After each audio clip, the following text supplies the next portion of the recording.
The first night I felt was really, I didn't think went well. And the thing is that I've been doing comedy for started in 1984. So you think you get to this point where so many times I say, well, I might have ups and downs, but I still know what I'm doing, But it's just, I had been here in 2005 at the Soho Theater, and it was like I had too many expectations. I was like, maybe I'll be the next Bill Hicks over there. You know what I mean? It's like, I put too much pressure on myself generally. I think I put too much pressure on myself this time to be relaxed. And so I didn't really give myself a break for the fact that, I flew all the way over here, and I just, my mind was like mush. But people seemed to enjoy the first show, but I did a lot of commenting about how it didn't go well. And then last night was really fun. That's cool. Yeah. It would have been a disaster many years ago, that first night. It wasn't as much of a disaster because I felt like I was still myself the whole time, So I think I'm more myself. The goal is to be more myself on stage, like I am off stage, and, in general, there's ups and downs, but it's been, it's just been a great thing for me.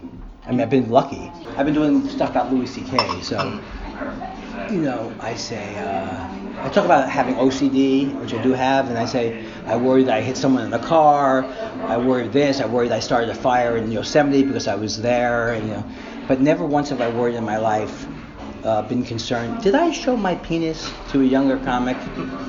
And I don't remember that. So as soon as I said that, because my act's really not blue at all, but you could tell that people, as soon as you hear the words, they got a little bit more, But again, I over exaggerate everything. So, and then sometimes I don't know if it's because, like I do a thing about that I was the first person to call Dane Cook Hitler, And so the guy from Chortle remarked, and I think even I'd be like, well, they don't really know him here. Yeah. But I can't change that joke to somebody else. Mm-hmm. You know what I mean? And I say that Dane Cook, the Dane Cook phenomenon reminded me of Germany in the 30s. Someone's yelling, you don't get it, but your friends like it. But in a lot of ways, Dane Cook is worse than Hitler because at least Hitler had a point of view. So, and to me, there's enough people in these crowds getting it, so that I don't really care about. Like last night, I did assisted living, and they don't have assisted living here. You have sheltered housing. Yes. Yeah. So that sounds like a British term. Yeah. So it's like, but it doesn't. It's only that you're getting your feet wet. You're getting used to the surroundings. Yeah. It's like, I will do a joke if I know 4 people in the audience will get the reference. So I don't care about it that much. But then there is something to be said if you're talking about something that they don't know the reference to at all, then you are kind of spinning your wheels a little bit. Yeah, sure. What do you call the tour? Ugly America. The Ugly American, not the Ugly American tour. That'd be bad. That's me. No, the Ugly America tour. But we're sitting in a restaurant, and we heard this guy say, I'm not going to America until not while Trump's there. Perfectly understandable. But I'm embarrassed. I feel ashamed, even though I know the election was stolen. I mean, it really was stolen. Just like they may find out Brexit was stolen, because the Russians have. I mean, what the Russians definitely did in the U.S. was they fomented protest on both ends. Like they'd have a fake Black Lives Matter, and they'd have a fake MAGA thing, and then so when they did all that, and they poisoned everything on Facebook, So I think that but it shouldn't have even been. He shouldn't have gotten one vote, And so he's so beyond the pale to me. The Ugly America tour, I wanted to say what it was. It was like, I'm embarrassed about this, and I'm going to want to talk about it, and I kind of could see London as a place I would defect to, But I also have I know you have your own prophet over here. You got that Nigel Farage and all these people, and so it's like, but I do. It's almost cliche, but we do feel, Americans feel that British people are more intelligent and more reasonable, which is probably not true. How important is politics to you for comedy? Well, politics used to be. I always have talked about politics. So, like when George W. Bush was there, I was talking about how he sounds like he's introducing heavy metal bands. Ladies and gentlemen, the weapons of mass destruction. The evildoers. So I always talked about it, and I would do a whole bit about. I think Nazi Rice is, I was like, he really can drive the GOP crazy. Just to go, Condoleezza Rice. So, but it was never, and when the Daily Show was on, I think a lot of that caught on in a way that I don't know if people thought it would catch on. But nothing has been like now. Nothing has been like this. To me, is almost like back in the '60s, where people are so upset that it's coming. The comedy is important, and it's coming out. There's a website called Nib, and they had this like a cartoon of like what was happening, and they were like, hey, these are strange times. I'm an actual Nazi, and I'm on TV. It's like really hitting it hard. So to me, it's really important, but I still find that it's hard to overtly talk about politics. I mean, or to frame it in a political way, because that's not normally how I talk. Sure. But I am obsessed with it. Yeah. I watch it all the time, and it drives me nuts. It's difficult to avoid. Obviously, you're quite sort of active on Twitter, and I like the way that you will call people out on Twitter. Do you think it's a positive thing that you can do that now? I mean, I know you would literally tweet the president, and he's not going to read it, but thousands of other people might. Right. Do you think that's a positive thing? It's a very positive thing, except on a personal level, I've been 2 years, a year and a half in therapy, and I joked that I'm the oldest Jew to enter therapy, and I didn't realize that my OCD was so debilitating, and so I've been in therapy, and I'm on Prozac, but I don't want to say hit. For me, I hit rock bottom from Twitter and social networking, because it's an OCD nightmare. Because OCD, there's a thing called checking. You check the lock, you check your door, you check this. So on Twitter, you say something, you go to that area where everyone's talking about you, and you can do that all day, all night. You get that instant rush. So in that way, I think it's been very, very. It's been something I had to actually admit that I was having a problem with. Like even because I had a big feud with Ricky Gervais. Oh wow. Yeah, it was like for a couple of years even. Because he's really. I cannot think of a more miserable human being than he is. And what he does, I'll give you just an example. There's this guy. I don't even want to give him. I don't even know his name is. But he hates me because I blocked him on Twitter. He hates me. So he writes these articles about me, reviews about me that are just, he hates me. So they're awful reviews about my speech in Montreal. And then Ricky Gervais will put it on Facebook for all his followers. So he's in other words, he loves when his followers go after somebody. He's like a typical bully, And but the fact that I was dealing with him directly, it started to get bad for me, because now I realize after all these years that the proper forum is the stage to say these things, or the speech I do in Montreal. Sure. And I'm starting to get that more and more and more. Don't get into the weeds with this. Keep it in the format that's good for me. Yeah.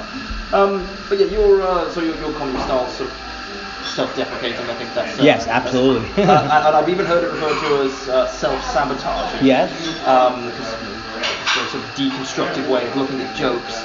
Could you talk about where that comes from? Well, where it comes from. You already have a little bit, but where it comes from is I think I was really influenced by like Woody Allen and Letterman and Albert Brooks. I always loved vulnerability in comedy, and just in my family, I think at an early age I learned that being self-deprecating kind of like could make a situation diffuse situations. Sure. So this is something that I started from the beginning, from the very first time I was on stage. The joke didn't go. I remember, like, the joke didn't go well. I'm like, what? Boy, that joke didn't go very well. It's like almost like I was compelled to do it. But now I do think I'm in this struggle where I see that I can often over-exaggerate how poorly I'm doing, and not as a bit. It's like I can't hear it. I mean, I think when people don't fully connect to something, I may be right. I think I'm right about it. It's like I'm not crazy, but the desire to stick with every single. It's the downside of my style. Yeah. Every single joke I've got to deconstruct. So a lot of it does have to do with my own insecurities, and I think it's like that's my strength and weakness. It's the strength because I think it diffuses any situation. The thing I can't stand is indifference. So I never was a comic who just got an automatic pilot. I hated that. So if they weren't listening to me, I'm going to do something to make them listen to me. Usually make fun of myself, make fun of them. So it's that kind of thing. But the self-sabotage thing is a real thing that I think all comics have in a way. Like I talk about Louis, I say, I was talking about Louis before it was even appropriate. I hated him when nobody else did, based on my own my own envy and jealousy and thoughts of what might have been. So I do find that I do find making fun of myself in the extreme to be extremely entertaining for myself. Where I think it goes off is like I used to really drive me crazy with Jon Stewart. Would start going, all I got is this little cable show here. Like, no, that's not a little cable show. That was the most influential show. So I hate fake self-deprecation. Right. Yeah. You're often referred to as a comedian. Yeah. What do you think that means? I think that's the greatest compliment of all time because, like last night, I said to the crowd, or maybe the first night, I said, I think it's going to get to the point where only comedians have a sense of humor, And so the reason why it works for me is that comedians are very knowledgeable about what I'm talking about. So not every person doesn't know about comedy. Like I'll do something and I'll say a funny thing, a funnier thing, and the kicker. I'll just say that. So I think so that the comedians, since some of my stuff is based on kind of knowing what the popular culture is doing, that the fact and that comedians are more tuned to it, they'll laugh more, or they're more tuned to the structure of comedy. Yeah. So now. Maybe I can't say, well, how many people are there like that? I think there's a lot of people like that, especially because stand-up has been so over the years. I think there's a lot of people who know the inside and out. So I guess you can make an argument if I'm so obscure that I can only perform for 15 people, it's not so good. But I'm kind of going against I'm making fun of the process. It's more like people who like deconstruction, and then if you know the field that I'm deconstructing, you can relate to it more. What makes you laugh then? I love a lot of comics, so it's like I'm very negative, but I also love. I mean, when I watch a new comic, I never judge. I never bring my judgments. So, like even if someone's playing guitar or they have props, I'm not going to say no good. I'm not going to close it because they may be the people who are, they could be Fly the Conchords, something like that. So, I love Zach Galifianakis, I love Ron Funches, I love Maria Bamford. I love Maria Bamford. And Paul F. Tompkins, I love Dave Attell, and Natasha Leggero. I love, and in fact, my argument is that comedy's better now than it's ever been. I really feel that way. Because when I started, if you were gay, there was not a guy who was gay who would say he was gay. Ellen had to hide that she was gay, and now I see people from all backgrounds, races, creeds, colors, and it's not like they have to explain. Oh, I know what you're thinking. Why is a black guy doing comedy? It's like it's been opened up a lot more, and the crowds are generally better just by the virtue of the fact that they can watch a little bit of the comic. In the old days, it was terrible. I used to joke about how, hi, congratulations, you've won our Answer the Phone contest. You get to bring 60 people to the club who even know less about comedy than you. Who's the comic? Don't worry who the comic is. It'd be like telling people, you like movies? We're having a movie. Come to the movie theater.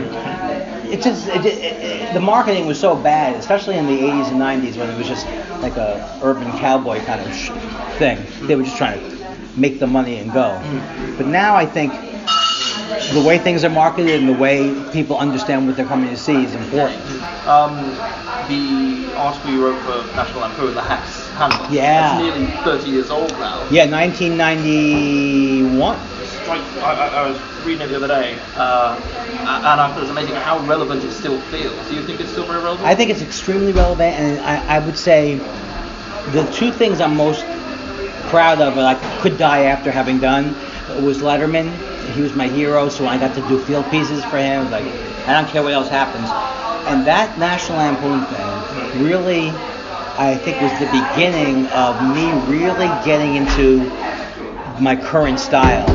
And I had a lot, like my friends were all helping me with those, like we were all making fun of comedy, and comedy was so terrible then. It was like 1990. It was like the boom was about to implode, and so and I had two excellent editors at National Lampoon who are both TV writers now, but they really had that kind of like, I don't know if you call it like a Mad Magazine, or the way the structure was like, do you want to, Mr. Intellectual's not making the money, wouldn't you like to make the money? So I'm really proud of it. It still holds up. It doesn't hold up as much in terms of people aren't as hacky today, or to find what's hacky. It's newer. It's different types of stuff. Like for a long time, people were making fun of the homeless. That was like a thing. Oh, I'm making fun of the homeless. So that would be like something that would have been in the 1991 article. I'm half Jewish. I'm half Italian. You don't see the every time I go to the temple, I want a pizza. Whatever the thing is, but that you would see, or like in a comedy in the 90s, someone would go, I know what you people are thinking. Elvis Presley screwed, like I'm the combination of looking at two people. You won't hear those kind of things anymore. So by definition, it's not as hacky as it was. But there are still, I think, things that people glom onto that are easy. So it still applies. Yeah.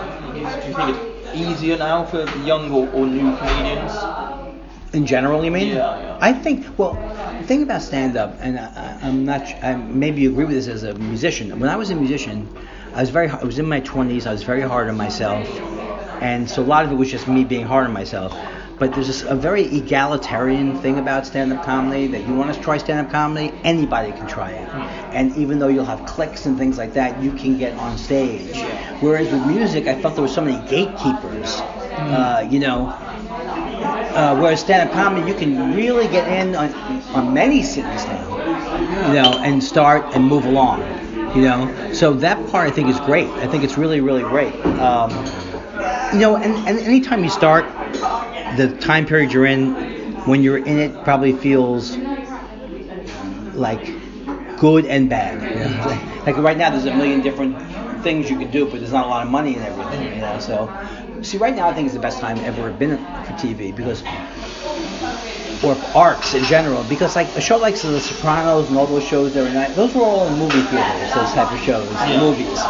Now you can get the greatest drama on TV, and it doesn't have to be huge numbers. It's a niche audience, and that will power it. So that is very encouraging to me. But then the other thing is like, if you said to a kid said, I'm going to make a viral video. I mean, maybe there was a time period where you could make a viral video easier. Yeah. Now I think it's harder to stick out. Just the problems that are inherent in that. What advice would you have for new people who are new to comedy? My advice is, and maybe this really applied to myself, is try to be nice to yourself. I think that's the hardest thing in the world, is that when you start out comedy, you could be a funny person, but the idea of going out in front of people is the scary. Was for me just awfully frightening. Yeah. And so I think when you start out, you shouldn't be concerned about anything much. Like, in other words, if you're doing comedy for a year, you go, well, I don't have my style yet. That's not how you get your style. You get your style from doing it over and over and over and over and over again, and then you see where you lead.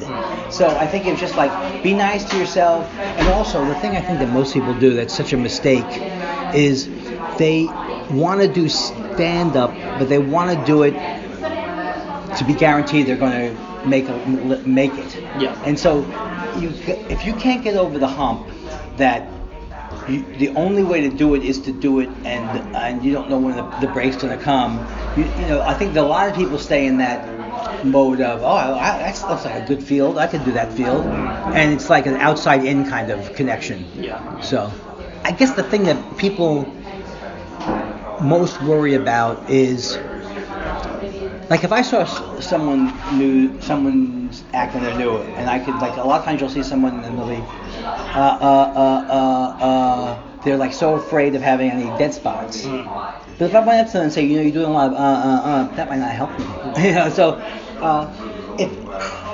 if as someone's developing the first couple of years, there's certain things I can say, like Al LaBelle, who's one of my favorite comics of all time. He told me, I asked him, please give me your true advice. And my act at that time, I was like 6 years in, was a little bit more dirty. And he was like, well, there's funny stuff, but is that what you want to do?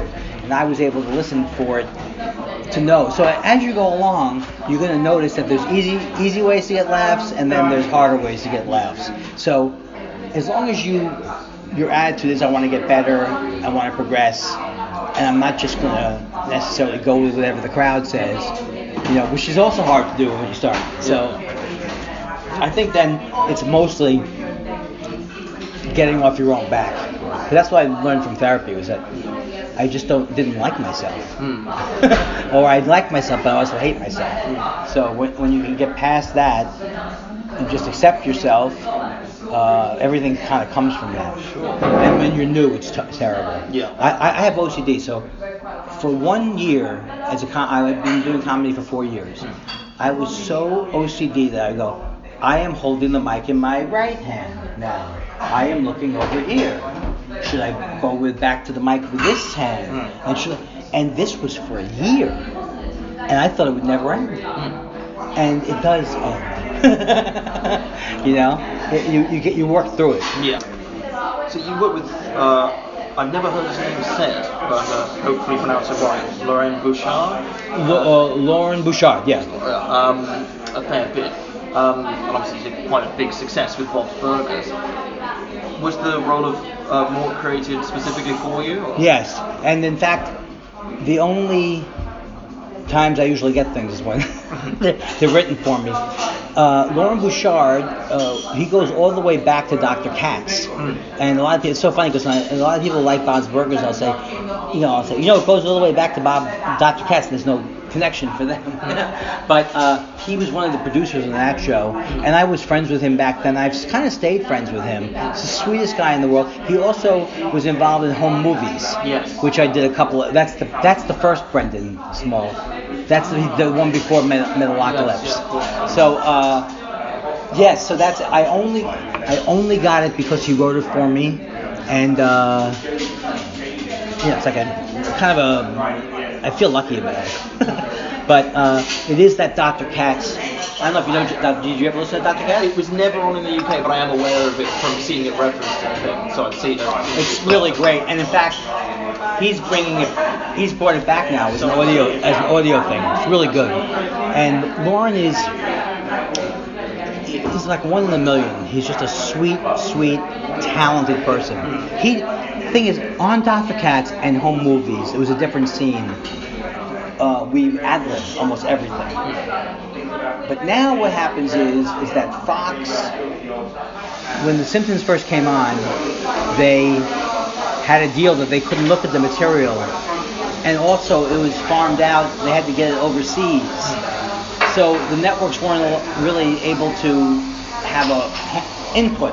But now, like Bob's Burgers has done like a regular sitcom. They have a table read and they have the follow-up sessions. So on the first two shows, Home Movies and the other show, it was more ad-libbing. There's less ad-libbing here. But what's kind of amazing is that Lauren is like an amazing director. He always knows how to say the line for me. So a lot of times I just say the line again. I think that's if you're a writer, it's good to write with somebody's voice in mind. Yes. I always find. Do you enjoy doing voiceover work? Oh, I love it. I mean, it's just the greatest. But the problem is that when I've tried to get voiceover work through a voiceover agent, I can't get anything because if it's just like come down today and drive a Chevy or whatever the thing is, those voices, they're even more conservative in that world than they are in regular TV. So I was for like a couple of years I had voiceover agents, couldn't get a thing. It's almost always when, but in the cartoon world and things like that, I've been pretty lucky. Yeah. So I do it and I love it. To go back to sort of calling out other comedians or criticising other comedians, have you ever had any severe or unpleasant backlash? Yeah, I think I have. I mean, without mentioning names, Sure. because they're people I still know. Yeah. When I went out after Louis C.K., before all this stuff happened, I went after him. Because I had issues with his act. I had, it was my own jealousy, but I also had issues. I got terrible, like, friends of mine were upset. Mutual friends of Louis and me. And so that was really, really, but that was also before I went to therapy. And so I didn't realize that, I used to think that the people I slammed deserved to be slammed. And so it's like I'm righteous. Now I realize that it's not that clean. There's cruelties to comedy. Someone's going to get their feelings hurt sometimes. And it doesn't mean you say anything to hurt people's feelings. But I was very much involved in wanting people to still like me. And I think that's a really a tough thing. I mean, I've had things like met Jay Leno on Uncomfortable Circumstances. He goes, "Hey, you're the guy who hates me." Or something like, so it's things like that are like, I don't want to get in a fight with a comic, and sometimes people have thicker skin. Like Carrot Top doesn't care if you make fun of him, or but then Larry the Cable Guy might go nuts. So, but I don't like. The main thing is I don't like confrontation. It's like I'm not looking for confrontation. Sure. So what's next for you after you finish this tour? Well, it's kind of silly in a way. I had an album ready to go out for 3 years, and I just, because of OCD stuff and all kinds of stuff, it's called Hence the Humor. So I think that will be out by the end of the year, and I'm very excited because I put out one video that my wife directed, and of course I did Comedy Central stuff, but in terms of my own, my wife was like, you need to have like stuff that, not like I'm gonna die tomorrow, but some kind of legacy kind of thing. I like, and also on a selfish level, the more stuff you have out there, the more actual money you can make now, because there's residuals now that come from Sirius and all that kind of stuff. So it's been too long, so I want to do that. I was supposed to be in this movie called The Fiddling Horse, but I don't know if it's going to happen. So, and other than that, I mean, I do a lot of festivals. I'm going to go to JFL 42, which is in Toronto, and I guess that's it. Bob's Burgers. Oh, I'm so stupid, because I don't ever plug the thing that is really important to me now. I have my own podcast. Yes, cool. And it's called Thought Spiral. And it's with J Elvis Weinstein. And it's like really the hardest thing I've ever had to do, and the most rewarding, because what I wanted to create was what I like from podcasts, which is it's like it takes you out of your head, something you look forward to. Yeah. And that's what there's no guests on it. It's just me and Josh every week talking. And and it's like we don't have huge numbers, but the people who like it seem to really like it, and it's been very exciting for me because more and more I'm into podcasts. So the fact that I could actually provide, if Josh hadn't come to me and asked me, I still wouldn't have done it. Because I met with Audible.com in the mid-90s, before everything happened. They go, would you like to do something like that? And I couldn't think of what to do because no one had come out with anything yet. So then when the podcast craze started, I more enjoyed being on them than having to host them. So no one can say I'm taking advantage of a big money maker. But it really was like something that is like, we do it every Monday, and it kind of locks my week down and makes me. It's a thing I do every week that I check in with Josh, and so that's I say a new thing. If you could describe Andy Kindler using only one word, what would it be? Whoa.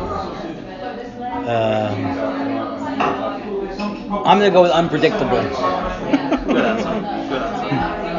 I think that's about all I've got. Or I would go with I could also go with genius. That's good. Another way to go. I'll put that one in. Yeah. I'll put that one in. That's Hey, if you could describe yourself in one word, it would be pure genius. See, it just shows you how you can't be a genius.